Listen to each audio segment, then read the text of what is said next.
Former President Trump has issued a threat. He's aiming to withhold federal funds from Maine. The reason: Maine's policy on transgender athletes in school sports. Trump wants Maine to change its rules.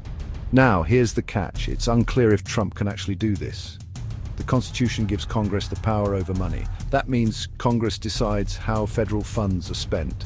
It's not entirely clear if a former president can overrule that. This whole thing could end up in court. The Supreme Court would have to decide that, or they'd have to figure out if Trump has the power to withhold these funds. It's a big legal question mark. So, Maine is stuck in limbo. They're waiting to see what happens next.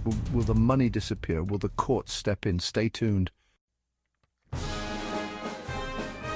Let's talk money. Maine relies on federal funds a lot. In 2024, Maine received about $4.8 billion. That money goes to important things. Think education, healthcare, and infrastructure. Losing that money would be a huge blow to Maine. It could mean cuts to essential services. Schools might lose funding for programs. Healthcare could be affected. Maine can't really afford to lose this money. Trump's threat puts Maine in a tough spot. Change the policy or risk losing billions. It's a high-stakes gamble for everyone involved. Maine has a specific policy for transgender athletes. It's run by the Maine Principals Association, or MPA. The MPA says transgender athletes can compete on teams that match their gender identity. Here's how it works. A student tells their school their gender identity. The school verifies it. Then, the student can play on the team that aligns with their identity. This policy is meant to be inclusive. It aims to protect transgender students. The MPA wants to make sure everyone has a chance to play sports. It's about fairness and equality. Maine also has the Maine Human Rights Act. This law prohibits discrimination based on gender identity. That includes schools and extracurricular activities. The MPA's policy is in line with this law.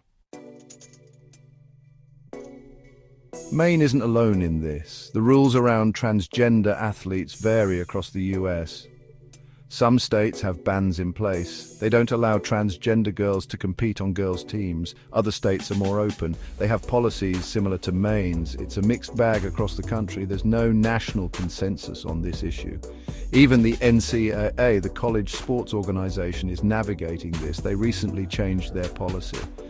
Now, transgender women who were assigned male at birth can't compete on women's teams. The debate over transgender athletes in sports is complex. It involves questions of fairness, inclusion, and biology. There are strong opinions on all sides, and it's playing out in schools and courts across the nation.